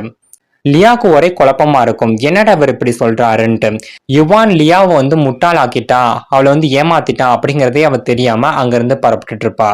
இந்த சைட் பீச்லியோட அப்பா வீட்டுக்கு வந்து பார்த்தா தன்னோட மகன் ரத்த வெள்ளத்துல கிடக்கிறத வந்து பாப்பாரு. இறந்து கிடக்கிற தன்னோட மகனோட உடலை போய் வெட்டிங் பெட்ல வைப்பாரு. இவரோட அப்பாவே தன்னோட மகனை வந்து கல்யாணம் பண்ணி பார்க்கணும்னு நினைச்சிருப்பாருல, அதுக்காக வீடை ஃபுல்லா அந்த கல்யாண டெக்கரேஷன் பண்ணி வச்சிருப்பாரு. மாயா வந்ததுக்கு அப்புறம் இவனோட உடம்பு அடக்கம் பண்ணிக்கலாம் அப்படின்னு சொல்லிட்டு அங்கேயே வெயிட் பண்ணிட்டு இருப்பாரு. இந்த சைட் நார்த் பேலஸை தான் காட்டுறாங்க. மாஸ்டர் பீச்லியை கொன்ன பள்ளியை தூக்கி யுவான் மேல போடுவான். யுவானும் நான் இதை பண்ணல அப்படின்னு சொல்லாம, ஆமாடா நான் தான் என்னோட பழைய பகையை தீக்கிறதுக்காக அவனை கொல்லலான்ட்டு வந்தேன். அப்பன்னு பார்த்து இந்த பீச்லி வேற இடையில வந்தானா, கண்ணில் உறுத்திக்கிட்டே இருந்துச்சு, அதனாலதான் அவனையும் போட்டு தள்ளினேன். அதோட உன்னோட அப்பே அதான் முன்னாள் மாஸ்டர், அவனை கொல்லலான்னு தான் போனேன், ஆனா எப்படியோ என்ன காரணமோ தெரியல, தான் யாருன்னு கூட தெரியாம பைத்தியக்காரன் மாதிரி அலைஞ்சிட்டு இருக்கேன். அவன் எல்லாத்தையும் விடுடி, உன்னை தாண்டி ஃபர்ஸ்ட் போட்டு சொல்லணும், நீ தாண்டி எல்லாத்துக்கும் காரணம் அப்படின்னு சொல்லிட்டு யுவான் ஸ்வாட் எடுத்துட்டு மாஸ்டர் கூடயும் மயா கூடயும் சண்டை போட்டுட்டு இருப்பான். இந்த சைட் லியா வந்துட்டு இருக்கும் போது சரி கொஞ்சம் ரெஸ்ட் எடுக்கலாம், அப்படியே பசிக்கிட்டு சாப்பிடலாம்னு சொல்லிட்டு ஒரு ரெஸ்டாரண்ட்டுக்கு வந்திருப்பான். அங்க கேக்க சாப்பிட்டுக்கிட்டே அப்படியே அவளுக்கு வந்து ஒரு லெட்டர் வந்திருக்கும். அந்த லெட்டர் வந்து ரீட் பண்ணிட்டு இருப்பான். அந்த லெட்டரை பார்க்கவும் வந்து அவருக்கு அதிர்ச்சியா இருக்கும். ஏன்னா அந்த லெட்டர் யார்ட்ட இருந்து வந்திருக்கும்னா யுவான்ட்ட இருந்து வந்திருக்கும். நான் இவ்வளவு தூரம் உன்னை தனியா ஒரு இடத்துக்கு அனுப்புனதுக்கு என்னை மன்னிச்சிரு, எனக்கு ரொம்ப நல்லாவே தெரியும், நானும் சரி இந்த கதையோட கேரக்டரும் சரி 2 பேருமே முடிவுல வந்து உயிரோடு இருக்க மாட்டாங்க அப்படிங்கிறது எனக்கு ரொம்ப நல்லாவே தெரியும். ரொம்ப நாளா ஒரு பாய்சனால நான் அவதிப்பட்டு இருக்கேன், கண்டிப்பா அதனால என்னோட உயிர் போகிறது யாராலும் தடுக்க முடியாது அப்படின்னு யுவான் அந்த லெட்டர்ல எழுதியிருப்பான. அது எல்லாத்தையும் லியா பார்த்துட்டு வேகமா குதிரையில ஏறி வந்துட்டு இருப்பா. இந்த சைட் மாயா யுவான் 2 பேரும் சேர்ந்து மாஸ்டர் பிளாக் பண்ணி அவனை குத்தி கொன்றுவாங்க. யுவான் மாயா கிட்ட அந்த லாஸ்ட் பேஜ்ல இருக்கக்கூடிய உண்மையை வந்து நான் அவங்ககிட்ட சொல்றேன், ஆனா நீ ஒண்ணு பண்ணணும், ஃபர்ஸ்ட் அந்த மாஸ்டர் வந்து நீ கொன்று, அதுக்கப்புறம் நான் அவங்ககிட்ட உண்மையை சொல்றேன் அப்படின்னு சொல்லியிருப்பான். அதனாலதான் மாயா இந்த மாதிரி மாஸ்டர் குத்தி கொன்றுப்பான். சரிடா அந்த உண்மை என்னன்னு சொல்லு அப்படின்ட்டு மாயா கேட்பான். ஆனா யுவான் எந்தவித உண்மையும் சொல்ல மாட்டான். முட்டாள், பீச்லயும் சரி அவங்க அப்பாவும் இறந்து போயிட்டாங்க, அது மட்டும் இல்லாம உன்னோட 6 உயிர் அப்பா அவரு தான் யாருன்னு தெரியாத அளவுக்கு மனநலம் பாதிக்கப்பட்டு கிடக்குறாரு, இவ்வளவு நடந்ததுக்கு காரணம் என்னது, நீங்க பண்ண பாவம் தான், இப்போ ஓ உயிரை எடுத்துட்டா எல்லாமே சரியா போயிரும் அப்படின்னு சொல்லிட்டு யுவான் ஸ்வாட் எடுத்துட்டு நம்ம மாயா கூட சண்டை போடலான்ட்டு வருவான். ஆனா நம்ம மாயா தன்னோட ஸ்வாடை வச்சு நம்ம யுவானை வந்து குத்திடுவா. ஆனா யுவான் மறுபடியும் அந்த ஸ்வாடை நல்லா ஆழமா பதிர மாதிரி இன்னும் குத்திக்குவான். இன்னும் கொஞ்ச நேரத்துல நம்ம யுவானு கீழே விழுந்து சாக போறான். இந்த கதையும் ஒரு முடிவுக்கு வரப்போகுது. லியா எல்லா விஷயம் தெரிஞ்சனால நார்த் பேலஸ்க்கு வேகமா ஓடி வந்துட்டு இருப்பான். கரெக்டா யுவான் வந்து கத்தியால குத்துப்பட்டு கீழே விழுக போற நேரத்துல வந்துருவான். அவனை போய் தாங்கி பிடிச்சு தன்னோட மடியில போட்டு தேம்பி தேம்பி அழுதுட்டு இருப்பான். ஏன்டா இந்த மாதிரி செஞ்சுட்டீ அப்படின்னு சொல்லிட்டு. அப்படி லியா ஃபீல் பண்ணி அழுதுட்டு இருக்கும் போது யுவானோட கடைசி மூச்சும் போய் அவன் இறந்து போயிருவான். லியாக்கு ஒரு இது தாங்க முடியாத வழி மாதிரி மாறிடும். அதனால தேம்பி தேம்பி அழுதுட்டு இருப்பாளா. அப்ப சடனா நம்ம லியா அப்படியே காத்தோட காத்து அப்படியே மறைய ஆரம்பிச்சிருவான். கடைசியில அவ உண்மையான உலகமான மன்சூருக்கே வந்துருவா. லியா கண்ணை திறந்து பாப்பா. யுவான் யுவான் அப்படின்னு கத்திக்கிட்டே வெளில ஓடி வருவாளா. அங்க பார்த்தா லீயும் ஹாசினி இருப்பாங்க. அவன் எங்கடா யுவான், அவன் எங்க போனா அப்படின்ட்டு லியா கேட்பா. ஆனா அவங்க 2 பேரும் வந்து ஒண்ணுமே தெரியாத மாதிரி இருப்பாங்க. அப்ப அங்க ஒரிஜினல் வேலைட்டியான ஒரு மெய்ட் பொண்ணு இருக்கும்ல, அது சொல்லும், இங்க பாருங்க மேடம், இவங்க 2 பேரும் புதுசா வேலைக்கு வந்திருக்காங்க, அவங்களுக்கு எதுவும் தெரியாது, நீங்க 2 பேரும் போங்கப்பா முதல்ல அப்படின்னு சொல்லி அனுப்பி விட்டுருவா. அப்பதான் நம்ம லியாக்கு தெரியுது, ஓ நம்ம உண்மையான உலகம் மன்சூருக்கு வந்துட்டோம் போல அப்படிங்கறத தெரிஞ்சுக்கிறா. அப்ப டியா நடந்த எல்லா விஷயத்தையும் சொல்றா. மேடம், நேற்றுக்கு நைட்டு நம்ம ஃபேமிலி ஃபுல்லா உட்காந்து புக் படிச்சுட்டு இருந்தோம். அது புக் படிச்சுட்டு அப்படியே தூங்கிட்டோம் மேடம். நீங்க ஏதாவது கனவு கண்டிருப்பீங்க, கனவெல்லாம் உண்மையாகாது மேடம் அப்படின்னு டியா பேசிட்டு இருப்பாளா. இதெல்லாம் கேட்கவும் லியாவால நம்பவே முடியல. ஏன்னா இத்தனை நாள் வந்து ஒரு உலகத்துல வாழ்ந்துட்டு இப்ப இங்க வந்துட்டு அது இல்ல, அது பொய்ன்னு சொல்லனால லியாவால ஏத்துக்க முடியாது. யுவான் எங்கதான் இருக்கான்னு சொல்லி தொலைவி ஓடி வந்துட்டு இருப்பாளா.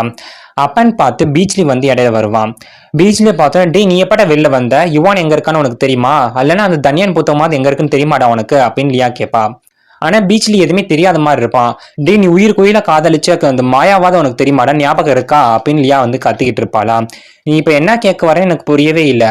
உனக்கு அந்த புக்கு தானே வேணும், நீ என்ன புக்கு ஆசைப்படுறியோ அது வந்து புக் ஸ்டோர்ல இருக்கும், அங்க வேணா போய் கேட்டு பாரு கிடைக்கும் அப்படின்னு பீச்ல சொல்லுவான்.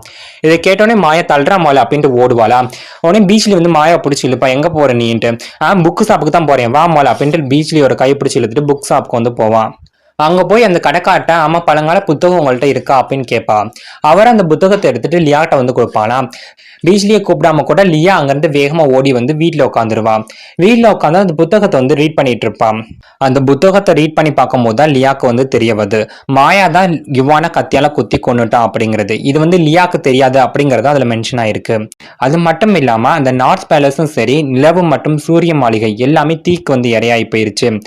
ஆனா யாருக்குமே அந்த தீ எங்க இருந்து வந்துச்சு அப்படிங்கிறது தெரிய வரவே கிடையாது. நார்த் பேலஸ் வந்து முழுவதுமா அழிக்கப்பட்டுச்சு. அதோட இந்த கிளை நாடுகளும் வந்து ரொம்ப அவதிக்குள்ளாக்கப்பட்டது. நியாயத்தை நிலைநாட்டுற செக்ட் மட்டும் அந்த பூமியில இருந்து நல்லபடி ஆட்சி செஞ்சுட்டு வந்தாங்க அப்படிங்கிற மாதிரி அந்த ஹிஸ்டரியில வந்து போட்டிருக்குமா. இதெல்லாத்தையும் படிச்சு பார்த்துட்டு நம்ம லியாவால தாங்க முடியாது, தேம்பி தேம்பி அழுதுட்டு இருப்பான். ஏன்னா இத்தனை நாளா வந்து யுவானை வந்து லவ் பண்ணிட்டு இருந்திருப்பான், அவன் கூட வாழலாம் அப்படின்னு நினைச்சிட்டு இருப்பான். அப்ப வந்து அவன் இல்ல, இந்த மாதிரி ஆகி போயிடுச்சு அப்படிங்கிற தெரிஞ்சனால ரொம்ப அழுதுகிட்டு இருப்பான். அப்ப லியாவோட அம்மா அங்க வருவாங்க. தன்னோட மகள் வந்து இப்படி ஃபீல் பண்ணி மனசு உடஞ்சு போயிருக்காள, அதெல்லாம் பார்த்துட்டு, இங்க பாருமா அந்த மாதிரி அழுதுட்டு இருக்காத, கனவு எப்பவுமே உண்மையாகிறாது, நீ பாட்டு புக் ஷாப்க்கு வந்து பீச்லயே வந்து இழுத்துட்டு போயிருக்க, நாளைக்கு உனக்கும் பீச்லேக்கு தான் கல்யாணமாக போகுது, நீ இந்த மாதிரி நான் ஃபீல் பண்ணிட்டு இருக்கனால ஒரு பிரயோஜனம் இல்லம்மா அப்படின்னு அவங்க அம்மா சொல்லுவாங்க. ஆனா இது எதையுமே வந்து லியா கேட்க மாட்டான். மறுபடியும் கீழே படுத்துக்கிட்டு ரொம்ப ஃபீல் பண்ணி அழுதுட்டு இருப்பாளாம். இதெல்லாம் பார்த்து லியாவோட அம்மா வந்து இதெல்லாம் சரிப்பட்டு வராதுன்னு சொல்லிட்டு அவளை வந்து மயக்கமாக்கிடுவாங்க. அடுத்த நாள் நம்ம லியாவோட வீட்டை பார்த்தோம் அப்படின்னா கல்யாண வீடு மாதிரி எல்லாரும் அலங்கரிச்சுட்டு இருப்பாங்க. நிறைய கிஃப்ட் எல்லாத்தையும் கொண்டு வந்து வச்சுக்கிட்டு இருப்பாங்க. நம்ம லியா வந்து மயக்கத்துல இருந்து கண் விழிச்சு பார்ப்பாளா. பார்த்தா அவ வந்து கல்யாண ட்ரெஸ் வந்து போட்டிருப்பா. அவரோட கை கால் எல்லாத்தையுமே அவங்க அம்மா வந்து கயிறை வச்சு கட்டி வச்சிருப்பாங்க. அவளை ஃபோர்ஸ் பண்ணி கல்யாணம் பண்ணி வச்சிடலாம் அப்படிங்கிற மாதிரி இதெல்லாம் செஞ்சுட்டு இருப்பாங்க. அப்ப லியாவை கல்யாணம் பண்ணிக்க போற அந்த பையன் வந்து அங்க வருவான். லியா கிட்ட வந்துட்டு, நீ இந்த மாதிரி அடம்பிடிக்கிறதுனால ஒன்னும் ஆக போறது கிடையாது, பேசாம இதுக்கு வந்து நீ ஒத்துக்கோ அப்படின்னு சொல்லிட்டு அவ கை கட்ட எல்லாத்தையும் வந்து அவுத்து விட்டுட்டு இருப்பான். லியா கை காட்டெல்லாம் அவுத்து விட்டதுக்கு அப்புறமேட்டுக்கு, என்னடா சொன்ன, நான் உன்னைய கல்யாணம் பண்ணிக்கணுமா அப்படின்னு சொல்லிட்டு அவனை கத்தியால குத்தலாம் அப்படிங்கிற மாதிரி வருவா. அப்ப அவ கட்டிக்க போற பையனோட ஃபேஸை பார்த்து அப்படியே அதிர்ச்சி ஆயிடுவான். ஏன்னா அந்த ஃபேஸ் யாரோடதுதான் அப்படின்னா யுவானோடது. இதெல்லாம் பார்த்துட்டு நம்ம லியாக்கு வந்து ஆனந்த கண்ணீரே வந்துடும். எனக்கு தெரியும் யுவான், நீ என்னை தேடி வருவ அப்படின்னு சொல்லி லியா சொல்லிட்டு இருப்பாளாம். உடனே அவன் சொல்வான், என்னோட பேர் வந்து நாதன், யுவான் ஒன்றும் கிடையாதுன்னு. லியாக்கு இதை கேட்கவும் நம்பவே முடியல. நாதன் நடந்த எல்லா விஷயத்தையும் வந்து லியா கிட்ட சொல்லிட்டு இருப்பான். நான் பெய்ஜிங்கை சேர்ந்தவன், இந்த வழியா வந்துட்டு இருந்தப்போ மூத்த இளவரசி வந்து என்னை பிடிச்சிட்டு வந்துட்டாங்க. அவங்க பொண்ணு யாரோ ஒரு ஸ்டோரியில இருக்க ஒரு இளவரசரை வந்து லவ் பண்ணிட்டு இருந்தாங்களாம். அந்த இளவரசரோட பெயிண்டிங்கை பாக்குறதுக்கு அப்படி என்ன மாதிரி இருந்தனால என்ன வந்து பிடிச்சிட்டு வந்துட்டாங்க. என்ன அவங்களோட அழகான பொண்ணை வந்து கல்யாணம் பண்ணிக்க சொன்னாங்க. அதனால நீ ரொம்ப நல்லா வசதியா வாழலாம், செல்வாக்கா இருக்கலாம் அப்படின்னு சொன்னாங்க. ஆனா எனக்கு இந்த வசதி வாய்ப்பு செல்வம் இது எதுவுமே தேவைப்படாது, என்னால ஒரு பொண்ணு நல்ல நிலைமையில இருக்கும் அப்படிங்கிறதுக்காக தான் நான் இதை ஒத்துக்கிட்டேன் அப்படின்னு இந்த நாதன் சொல்லுவான். இதெல்லாம் கேட்கவும் லியா வந்து நடந்த உண்மையை வந்து புரிஞ்சுக்கிறான். சரி, இவன் வந்து நாதன் தான், யுவான் கிடையாது அப்படின்ட்டு. ஏன்னா இவன் நடந்துக்கிறது எல்லாமே டிஃப்ரெண்டா இருக்கும். லியா அவளோட பங்குக்கு அவளோட கதை ஃபுல்லாத்தையும் இவங்கிட்ட சொல்லிட்டு இருப்பா. இந்த சைட் பீச்லயே அவனோட கேங் கூட சேர்ந்து அந்த தன்யான் புக் வந்து ரீட் பண்ணிட்டு இருப்பானா. அந்த மாயா மாதிரியே ஒரு பொண்ணை தாண்டா ஃபியூச்சர்ல என்னோட ஒய்ஃப் ஆக்கணும்னு நான் முடிவு பண்ணிருக்கேன் அப்படின்னு பேசிட்டு இருப்பான்.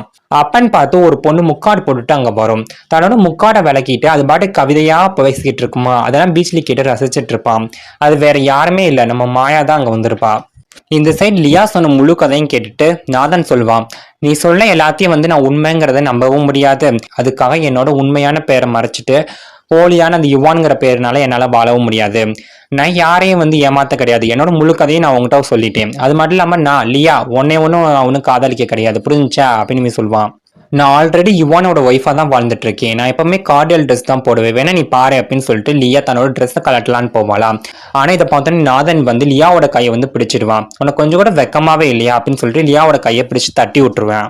நான் மட்டும் உன்னை கல்யாணம் பண்ணிக்கலன்னு வைவே, என்னை அப்படியே உயிரோடு குழி தோண்டி புதைச்சிருவாங்க.